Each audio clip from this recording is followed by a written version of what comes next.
Guys, kung ganito ang inong semen, okay, tinan niyo, no? Parang tubig. Yan ang isang classification, kabayan. After mag-liquefied, yung kulay niya parang tubig, mababa ang count mo niyan. Okay, isa yan na tinitingnan din. Bakit ko nabanggit tong semen? Alam niyo ba ang semen, kabayan? It's a powerful antioxidant. It contains enzymatic and non-enzymatic antioxidant. Usually, napapabaliktad ang paggamit. Anong papagawa mo? Magpapa-semen analysis ako. Magpapa-sperm analysis. Ano ba talaga? Okay? Pag sinabi mong semen, yan yung analysis. Pag sinabi mong sperm, yan yung count.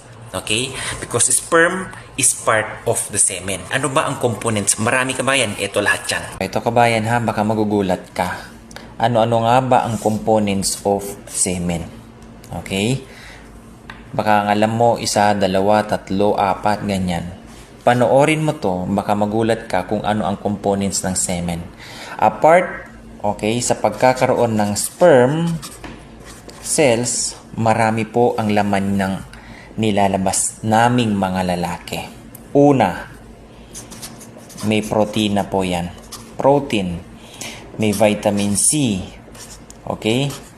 Meron din yung chlorine, calcium, merong flavins, amino acid, citric acid, merong enzymes, okay, may lactic acid, fructose, ito yung pinakakilala, magnesium, phosphorus, nitrogen,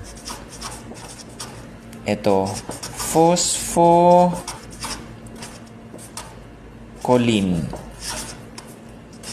sialic acid. Akala nyo, isa lang dalawa lang ang laman ng aming nilalabas. Acid phosphatase. Ito ang tinitingnan nila kapag nagkakaroon ng mga investigasyon. Acid phosphatase. Sa mga, lalo na yung mga kaso na yan, acid phosphatase, mataas po kasi yan.